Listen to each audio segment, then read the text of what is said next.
Hello everyone, I am Atif Anwar, a student of PGDM first year of batch 2022 to 2024 from GNIOT Institute of Management Studies, GIMS, Greater Noida.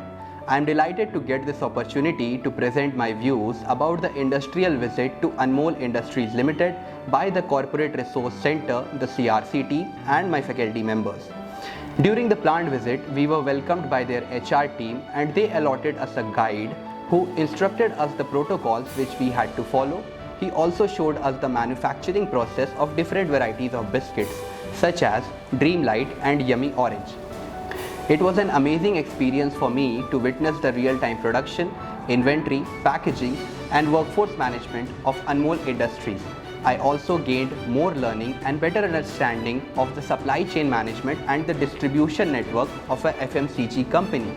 I am wholeheartedly thankful to my institute, GIMS, the Corporate Resource Center, and of course Anmol Industries for providing me with the practical industrial exposure in the early days of my PGDM program. Thank you so much.